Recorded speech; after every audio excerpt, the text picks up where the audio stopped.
اس دن وہ گھر واپس آ کر اپنے کمرے میں بند ہو کر روتی رہی۔ تحریم کی باتوں نے اسے واقعی بہت دل برداشتہ اور مایوس کیا تھا۔ ہاشم و بین احمد اس دن شام کو ہی آفس سے گھر واپس آ گئے۔ واپس آنے پر انہیں سلمیٰ سے پتہ چلا کہ امامہ کی طبیعت خراب ہے۔ وہ اس کا حال و احوال پوچھنے اس کے کمرے میں چلے آئے۔ امامہ کی آنکھیں سوجی ہوئی تھیں۔ ہاشم و بین حیران رہ گئے۔ کیا بات ہے امامہ؟ انہوں نے امامہ کے قریب آ کر پوچھا۔ وہ اٹھ کر بیٹھ گئی اور کچھ بہانہ کرنے کی بجائے بے اختیار رونے لگی۔ ہاشم کچھ پریشان ہو کر اس کے قریب بیڈ پر بیٹھ گئے۔ کیا ہوا امامہ؟ تحریم نے آج اسکول میں مجھ سے بہت بدتمیزی کی ہے، اس نے روتے ہوئے کہا۔ ہاشم و بین نے بے اختیار ایک اطمینان بھری سانس لی۔ پھر کوئی جھگڑا ہوا ہے تم لوگوں میں؟ بابا آپ کو نہیں پتہ اس نے میرے ساتھ کیا کیا ہے، امامہ نے باپ کو مطمئن ہوتے دیکھ کر کہا۔ بابا وہ باپ کو تحریم کے ساتھ ہونے والی تمام گفتگو بتاتی گئی۔ ہاشم و بین کے چہرے کی رنگت بدلنے لگی۔ تم سے کس نے کہا تھا تم اسکول کتابیں لے کر جاؤ انہیں پڑھانے کے لیے؟ انہوں نے امامہ کو ڈانٹتے ہوئے کہا۔ میں ان کی غلط فہمیاں دور کرنا چاہتی تھی، امامہ نے قدرے کمزور لہجے میں کہا۔ تمہیں ضرورت ہی کیا تھی کسی کی غلط فہمیاں دور کرنے کی؟ وہ ہمارے گھر نہیں آتی تو نہ آئے، ہمیں برا سمجھتی ہیں تو سمجھتی رہیں، ہمیں اس سے کیا فرق پڑتا ہے؟ ہاشم و بین نے اسے سمجھاتے ہوئے کہا۔ مگر اب تمہاری اس حرکت سے پتہ نہیں وہ کیا سمجھیں گی، کس کس کو بتائیں گی کہ تم نے اسے وہ کتابیں دینے کی کوشش کی۔ خود اس کے گھر والے بھی ناراض ہو گئے۔ امامہ ہر ایک کو یہ بتاتے نہیں پھرتے کہ تم کیا ہو، اور نہ ہی اپنے فرقہ کے بارے میں بحث کرتے ہیں۔ اگر کوئی بحث کرنے کی کوشش بھی کرے تو ہاں میں ہاں ملا دیتے ہیں، ورنہ لوگ ہاں فضول طرح کی باتیں کرتے ہیں اور فضول طرح کے شبہات میں مبتلا ہوتے رہتے ہیں، انہوں نے سمجھایا۔ مگر بابا آپ بھی تو بہت سارے لوگوں کو تبلیغ کرتے ہیں، امامہ نے کچھ الجھے ہوئے انداز میں کہا۔ پھر مجھے کیوں منع کر رہے ہیں؟ میری بات اور ہے، میں صرف انہی لوگوں سے مہذب کی بات کرتا ہوں جن سے میری بہت بے تکلفی ہو چکی ہوتی ہے اور جن کے بارے میں مجھے یہ محسوس ہو کہ ان پر میری ترغیب اور تبلیغ کا اثر ہو سکتا ہے۔ میں 2-4 دن کی ملاقات میں کسی کو کتابیں بانٹنا شروع نہیں ہو جاتا، ہاشم و بین نے کہا۔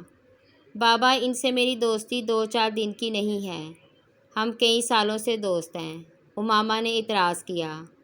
ہاں مگر وہ دونوں سید ہیں اور دونوں کے گھرانے بہت مذہبی ہیں، تمہیں یہ بات ذہن میں رکھنی چاہیے تھی۔ میں نے تو صرف انہیں اپنے فرقے کے بارے میں بتانے کی کوشش کی تھی تاکہ ہمیں وہ غیر مسلم تو نہ سمجھیں، امامہ نے کہا۔ اگر وہ ہمیں غیر مسلم سمجھتے ہیں تو ہمیں بھی کیا فرق پڑتا ہے، وہ خود غیر مسلم ہیں، ہاشم و بین نے بڑی عقیدت سے کہا۔ وہ تو خود گمراہی کے راستے پر ہیں۔ بابا وہ کہہ رہی تھی کہ آپ کو غیر ملکی مشن سے روپیہ ملتا ہے، NGO سے روپیہ ملتا ہے تاکہ آپ لوگوں کو ہمارے فرقہ کا پیروکار بنائیں۔ ہاشم و بین نے تنفر سے گردن کو جھٹکا۔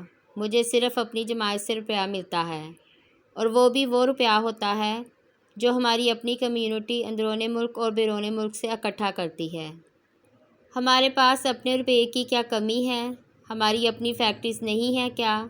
اور اگر مجھے غیر ملکی مشنز اور NGO سے روپیہ ملے بھی تو میں بڑی خوشی سے لے لوں گا، آخر اس میں برائی کیا ہے؟ دین کی خدمت کر رہا ہوں، اور جہاں تک اپنے مذہب کی ترویج اور تبلیغ کی بات ہے تو اس میں بھی کیا برائی ہے؟ اگر اس ملک میں عیسائیت کی تبلیغ ہو سکتی ہے تو ہمارے فرقے کی کیوں نہیں؟ ہم تو ویسے بھی اسلام کا ایک فرقہ ہیں، لوگوں کو راہ ہدایت پر لانے کی کوشش میں مصروف ہیں، ہاشم و بین نے بڑی تفصیل کے ساتھ بتایا۔ مگر تم لوگوں سے اس معاملے پر بات مت کیا کرو، اس بحث مباحثے کا کوئی فائدہ نہیں ہوتا۔ ابھی ہم لوگ اقلیت میں ہیں، جب اکثریت میں ہو جائیں گے تو پھر اس طرح کے لوگ اتنی بے خوفی کے ساتھ اس طرح بڑھ بڑھ کر بات نہیں کر سکیں گے، پھر وہ اس طرح ہماری تذلیل کرتے ہوئے ڈریں گے۔ مگر فی الحال ایسے لوگوں کے منہ نہیں لگنا چاہیے۔ بابا آئین میں ہمیں اقلیت اور غیر مسلم کیوں قرار دیا گیا ہے؟ جب ہم اسلام کا ایک فرقہ ہیں تو پھر انہوں نے ہمیں غیر مسلم کیوں ٹھہرایا ہے؟ امامہ کو تحریم کی کہی ہوئی ایک اور بات یاد آئی۔ یہ سب مولویوں کی کارستانی تھی۔ اپنے اپنے مقاصد کے حصول کے لیے وہ سب ہمارے خلاف اکٹھے ہو گئے تھے۔ ہماری تعداد بھی زیادہ ہو جائے گی تو پھر ہم بھی اپنی مرضی کے قوانین بنوائیں گے اور اس طرح کی تمام ترمیمات کو آئین میں سے ہٹا دیں گے۔ ہاشم مبین نے پرجوش انداز میں کہا، اور تمہیں اس طرح بیوقوفوں کی طرح کمرے میں بند ہو کر رونے کی ضرورت نہیں ہے۔ ہاشم مبین نے اس کے پاس اٹھتے ہوئے کہا۔ امامہ انہیں وہاں سے جاتے ہوئے دیکھتی رہی۔ تحریم کے ساتھ وہ اس کی دوستی کا آخری دن تھا اور اس میں تحریم سے زیادہ خود اس کا رویہ وجہ تھا۔ وہ تحریم کی باتوں سے اس حد تک دل برداشتہ ہوئی تھی کہ اب تحریم کے ساتھ دوبارہ پہلے جیسے تعلقات قائم رکھنا اس کے لیے مشکل ہو گیا تھا۔ خود تحریم نے بھی اس کی اس خاموشی کو پگھلانے یا توڑنے کی کوشش نہیں کی۔ ہاشم مبین احمد احمدی جماعت کے سرکردہ رہنماؤں میں سے ایک تھے۔ ان کے بڑے بھائی اعظم مبین احمد بھی جماعت کے اہم رہنماؤں میں سے ایک تھے۔ ان کے پورے خاندان میں سے چند ایک کو چھوڑ کر باقی تمام افراد بہت سال پہلے اس وقت قادیانیت اختیار کر گئے تھے۔ جب اعظم مبین احمد نے اس کام کا آغاز کیا تھا، جن لوگوں نے قادیانیت اختیار نہیں کی تھی وہ باقی لوگوں سے قطع تعلق کر چکے تھے۔ اپنے بڑے بھائی اعظم مبین کے نقش قدم پر چلتے ہوئے ہاشم مبین نے بھی یہ مذہب اختیار کر لیا۔ اعظم مبین ہی کی طرح انہوں نے اپنے مذہب کی فروغ اور تبلیغ کے لیے کام کرنا بھی شروع کر دیا۔ 10-15 سالوں میں وہ دونوں بھائی اس تحریک کے سرکردہ رہنماؤں میں شمار ہونے لگے۔ اس کی وجہ سے انہوں نے بے تحاشا پیسہ کمایا اور اس پیسے سے انہوں نے سرمایہ کاری بھی کی، مگر ان کی آمدنی کا بڑا ذریعہ تحریک کی تبلیغ کے لیے میسر ہونے والے فنڈز ہی تھے۔ ان کا شمار اسلام آباد کی ایلیٹ کلاس میں ہوتا تھا۔ بے تحاشا دولت ہونے کے باوجود ہاشم اور اعظم مبین کے گھر کا ماحول روایتی تھا۔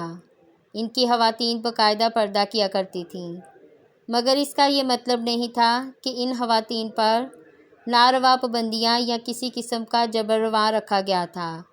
اس مذہب کی خواتین میں تعلیم کا تناسب پاکستان میں کسی بھی مذہب کے مقابلے میں ہمیشہ ہی زیادہ رہا ہے۔ ان لوگوں نے اعلیٰ تعلیمیں معروف اداروں سے حاصل کی۔ امامہ بھی اسی قسم کے ماحول میں پلی بڑھی تھی۔ وہ یقیناً ان لوگوں میں سے تھی جو منہ میں سونے کا چمچہ لے کر پیدا ہوتے ہیں، اور اس نے ہاشم مبین کو بھی کسی قسم کے مالی مسائل سے گزرتے نہیں دیکھا۔ یہی وجہ تھی کہ اس کے لیے تحریم کی یہ بات ناقابل یقین تھی کہ اس کے خاندان نے پیسہ حاصل کرنے کے لیے یہ مذہب اختیار کیا۔ غیر ملکی مشنز اور بیرون ملک سے ملنے والے فنڈز کا الزام بھی اس کے لیے ناقابل قبول تھا۔ وہ یہ بات اچھی طرح جانتی تھی کہ ہاشم مبین اس مذہب کی تبلیغ اور ترویج کرتے ہیں اور تحریک کے سرکردہ رہنماؤں میں سے ایک ہیں، مگر یہ کوئی خلاف معمول بات نہیں تھی۔ وہ شروع سے ہی اس سلسلے میں اپنے تایا اور والد کی سرگرمیوں کو دیکھتی آ رہی تھی۔ اس کے نزدیک یہ کام ایسا تھا جو اسلام کی تبلیغ و ترویج کے لیے کر رہے تھے۔ اپنے گھر والوں کے ساتھ وہ کئی بار مذہبی اجتماع میں بھی جا چکی تھی اور سرکردہ رہنماؤں کے لندن سے سیٹلائٹ کے ذریعے ہونے والے خطابات کو بھی باقاعدگی سے سنتی اور دیکھتی آ رہی تھی۔ تحریم کے ساتھ ہونے والے جھگڑے سے پہلے اس نے کبھی اپنے مذہب کے بارے میں غور کرنے کی کوشش نہیں کی۔ اس کے لیے اپنا فرقہ ایسا ہی تھا جیسے اسلام کا کوئی دوسرا فرقہ۔ اس کی برین واشنگ بھی اسی طرح کی گئی تھی کہ وہ سمجھتی تھی کہ صرف وہی سیدھے راستے پر تھے، بلکہ وہی جنت میں جائیں گے۔ اگرچہ گھر میں بہت شروع میں ہی اسے باقی بہن بھائیوں کے ساتھ یہ نصیحت کر دی گئی تھی کہ وہ بلا وجہ لوگوں کو یہ نہ بتائیں کہ وہ دراصل کیا ہیں۔ اسکول میں تعلیم کے دوران ہی وہ یہ بھی جان گئی تھی کہ 1974 میں انہیں پارلیمنٹ نے ایک غیر مسلم اقلیت قرار دے دیا تھا۔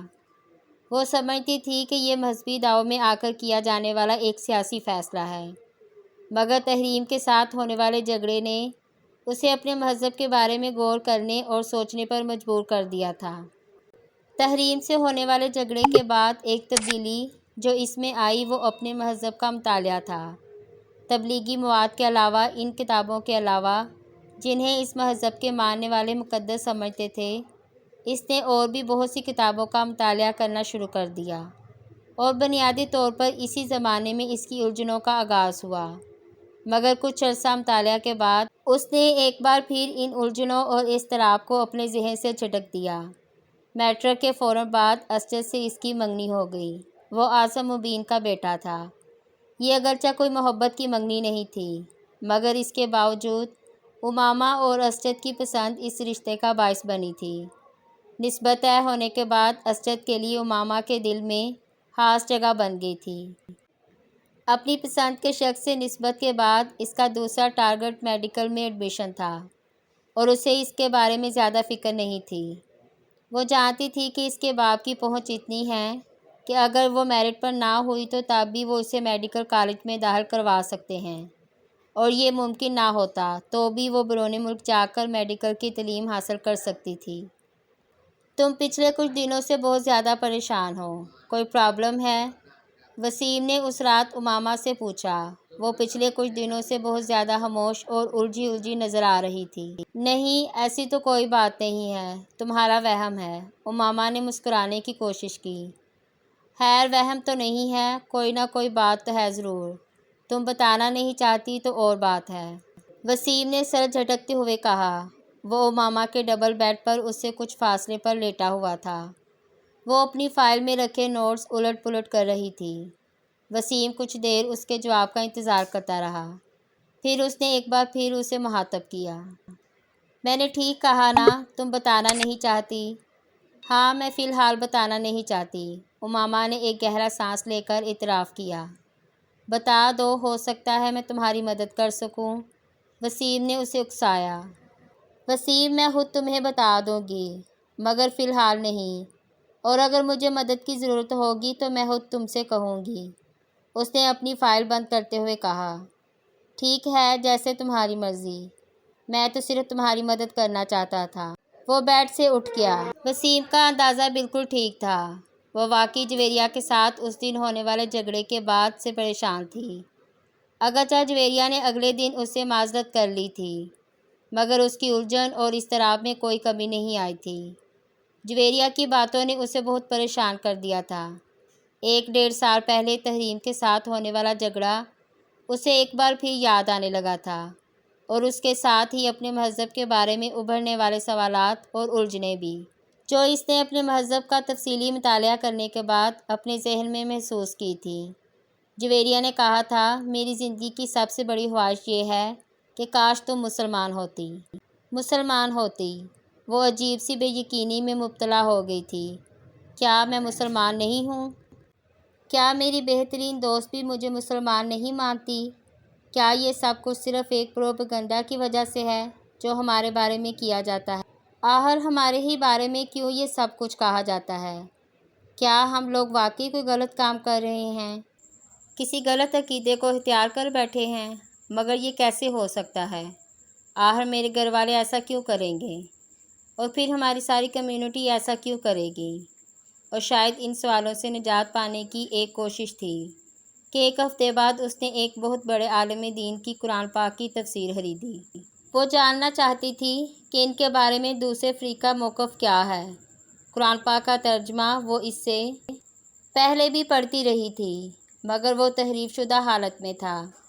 اسے اس سے پہلے اس بات کا یقین نہیں تھا کہ جو قرآن پاک وہ پڑھتے ہیں اس میں کچھ جگہوں پر کچھ تبدیلیاں کی گئی ہیں، مگر اسے مشہور عالم دین کی تفسیر پڑھنے کے دوران اسے ان تبدیلیوں کے بارے میں معلوم ہو گیا جو ان کے اپنے قرآن میں موجود تھیں۔ اس نے یکے بعد دیگر مختلف فریقوں کے اداروں سے شائع ہونے والے قرآن پاک کے نسخوں کو دیکھا۔ ان میں سے کسی میں بھی وہ تبدیلیاں نہیں تھیں جو خود ان کے قرآن میں موجود تھیں، جبکہ مختلف فریقوں کی تفاسیر میں بہت زیادہ فرق تھا۔ جو وہ اپنے مہذب اور اسلام کا تقابلی مطالعہ کر رہی تھی، اس کی پریشانی میں اضافہ ہو رہا تھا۔ ہر تفسیر آخری نبی پیغمبر اسلام صلی اللہ علیہ وآلہ وسلم کو ہی ٹھہرایا گیا تھا۔ کہیں بھی کسی ذیلی یا امتی نبی کا کوئی ڈھکا چھپا اشارہ بھی موجود نہیں تھا۔ مسیح موعود کی حقیقت بھی اس کے سامنے آ گئی تھی۔ اپنے مذہبی رہنما کی جھوٹی پیش گوئیوں میں اور حقیقت میں ہونے والے واقعات کا تصاد اسے اور بھی زیادہ چبھنے لگا تھا۔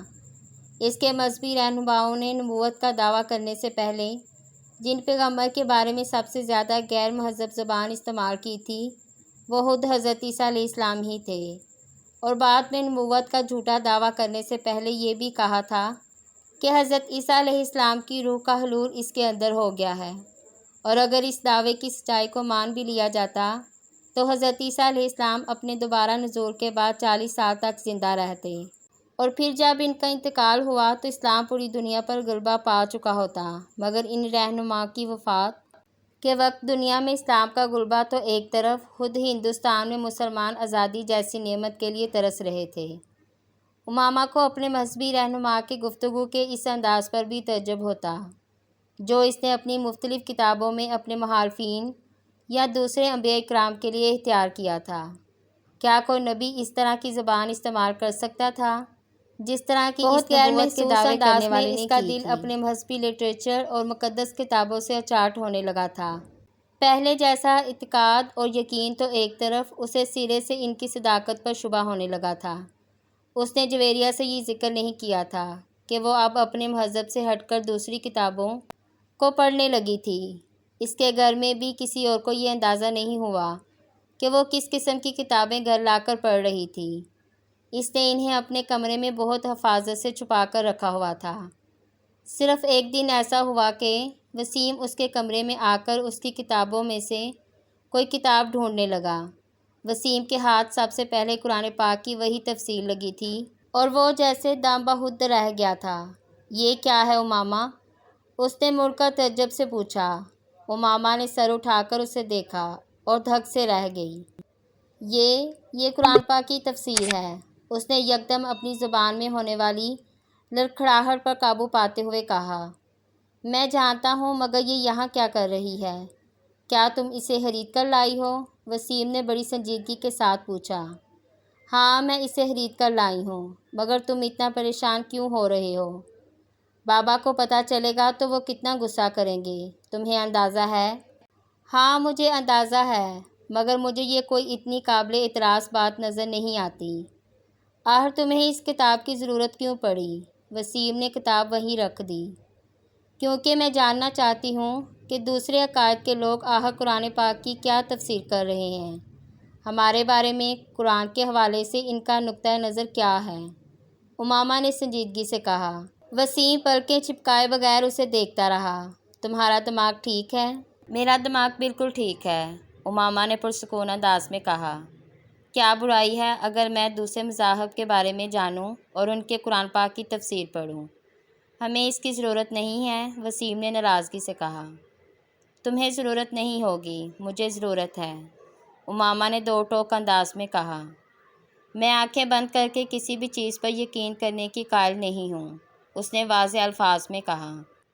تو یہ تفسیر پڑھ کر تمہارے شبہات دور ہو گئے ہیں، وسیم نے طنزیہ لہجے میں کہا۔ امامہ نے سر اٹھا کر اسے دیکھا۔ پہلے مجھے اپنے اعتقاد کے بارے میں شبہ نہیں تھا، اب ہے۔ وسیم اس کی بات پر بھڑک اٹھا۔ دیکھا، اس طرح کی کتابیں پڑھنے سے یہی ہوتا ہے۔ میں اسی لیے تم سے کہہ رہا ہوں کہ تمہیں اس طرح کی کتابیں پڑھنے کی کوئی ضرورت نہیں ہے، ہمارے لیے ہماری اپنی کتابیں کافی ہیں۔ میں نے اتنی تفاسیر دیکھی ہیں، قرآن پاک کے اتنے ترجمے دیکھے ہیں۔ حیرانی کی بات ہے وسیم، کہیں بھی ہمارے نبی کا ذکر نہیں ہے۔ ہر تفسیر میں احمد سے مراد محمد صلی اللہ علیہ وآلہ وسلم کو ہی لیا جاتا ہے، ہمارے نبی کو نہیں، اور اگر کہیں ہمارے نبی کا ذکر ہے بھی تو نبوت کے ایک جھوٹے دعوے دار کے طور پر، امامہ نے الجھے ہوئے انداز میں کہا۔ یہ لوگ ہمارے بارے میں ایسی باتیں نہیں کریں گے تو اور کون کرے گا؟ ہمارے نبی کی نبوت کو مان لیں گے تو ہمارا ان کا تو اختلاف ہی ختم ہو جائے گا، یہ کبھی اپنی تفسیر میں سچ نہیں شائع کریں گے، وسیم نے تلخی سے کہا۔ اور جو ہماری تفسیر ہے، کیا ہم نے سچ لکھا ہے اس میں؟ کیا مطلب؟ وسیم ٹھٹکا۔ ہمارے نبی دوسرے پیغمبروں کے بارے میں غلط زبان کیوں استعمال کریں گے، اور ان لوگوں کے بارے میں اپنی بات کرتے ہیں جو ان پر ایمان نہیں لائے، وسیم نے کہا۔ جو ایمان نہ لائے، کیا اسے گالیاں دینی چاہیے؟ ہاں، غصہ کا اظہار تو کسی نہ کسی صورت میں ہوتا ہے، وسیم نے کندھے جھٹکتے ہوئے کہا۔ غصے کا اظہار یا بے بسی کا؟ امامہ کے جملے پر وہ دم بخود اسے دیکھنے لگا۔ جب حضرت عیسیٰ علیہ السلام پر لوگ ایمان نہیں لائے تو انہوں نے لوگوں کو گالیاں تو نہیں دیں۔ حضرت محمد صلی اللہ علیہ وآلہ وسلم پر لوگ ایمان نہیں لائے تھے تو انہوں نے بھی کسی کو گالیاں نہیں دیں۔ محمد صلی اللہ علیہ وآلہ وسلم نے تو ان لوگوں کے لیے بھی دعا کی جنہوں نے انہیں پتھر مارے، جو وہی قرآن پاک کی صورت میں حضرت محمد صلی اللہ علیہ وسلم پر نازل ہوئی ہے۔ اس میں کوئی گالی نہیں ملتی، اور جس مجموعے کو وہ ہمارے نبی اپنے اوپر نازل شدہ صحیفہ کہتے ہیں وہ گالیوں سے بھرا ہوا ہے۔ امامہ، ہر انسان کا مزاج دوسرے سے مختلف ہوتا ہے، ہر انسان الگ طرح سے ری ایکٹ کرتا ہے، وسیم نے تیزی سے کہا۔ امامہ نے قائل نہ ہونے والے انداز میں سر ہلایا۔ میں ہر انسان کی بات نہیں کر رہی ہوں، میں نبی کی بات کر رہی ہوں۔ جو شخص اپنے غصے پر قابو نہیں رکھ سکتا وہ نبوت کا دعویٰ کیسے کر سکتا ہے؟ جس شخص کی زبان پر گالیاں نکلتی ہوں اس کی زبان سے حق و صداقت کی بات نکل سکتی ہے؟ وسیم، مجھے اپنے مذہب اور عقیدے کے بارے میں الجھن سی ہے۔ وہ ایک لمحہ کے لیے رکی۔ میں نے اتنی تفاسیر میں کسی بھی امتی نبی کا ذکر پایا ہے تو وہ حضرت عیسیٰ علیہ السلام ہیں، اور میں نہیں سمجھتی کہ ہمارے نبی حضرت عیسیٰ علیہ السلام یا مسیح موعود ہیں۔ نہیں، یہ وہ نہیں ہیں جن کے آنے کے بارے میں قرآن پاک میں ذکر ہے۔ اس بار اس نے اپنے الفاظ کی خود ہی پرزور تردید کی۔ تم اب اپنی بکواس بند کر لو تو بہتر ہے، وسیم نے ترش لہجے میں کہا۔ کافی فضول باتیں کر چکی ہو تم۔ فضول باتیں؟ امامہ نے بے یقینی سے اسے دیکھا۔ تم کہہ رہے ہو کہ میں فضول باتیں کر رہی ہوں؟ مسجد اقصیٰ اگر ہمارے شہر میں ہے تو پھر جو اتنے سینکڑوں سالوں سے فلسطین میں مسجد اقصیٰ ہے وہ کیا ہے؟ ایک نام کی دو مقدس جگہیں دنیا میں بنا کر خدا تو مسلمانوں کو کنفیوز نہیں کر سکتا۔ مسلمانوں کو چھوڑو، یہودی، عیسائی، ساری دنیا اسی مسجد کو قبلہ اول تسلیم کرتی ہے۔ اگر کوئی نہیں کرتا تو ہم نہیں کرتے، یہ عجیب بات نہیں ہے؟ امامہ، میں ان معاملات پر تم سے بحث نہیں کر سکتا، بہتر ہے تم اس مسئلے کو بابا سے ڈسکس کرو، وسیم نے اکتا کر کہا۔ ویسے تم غلطی کر رہی ہو اس طرح کی فضول بحث شروع کر کے۔ میں بابا کو تمہاری یہ ساری باتیں بتا دوں گا، اور یہ بھی کہ تم آج کل کیا پڑھ رہی ہو، وسیم نے جاتے جاتے دھمکانے والے انداز میں کہا۔ وہ کچھ سوچ کر الجھے ہوئے انداز میں اپنے ہونٹ کاٹنے لگی۔ وسیم کچھ دیر ناراضگی کا اظہار کر کے کمرے سے باہر چلا گیا۔ وہ اٹھ کر کمرے میں ٹہلنے لگی۔ وہ ہاشم مبین سے ڈرتی تھی اور جانتی تھی کہ وسیم ان سے اس بات کا ذکر ضرور کرے گا، اور ان کے رد عمل سے خوفزدہ تھی۔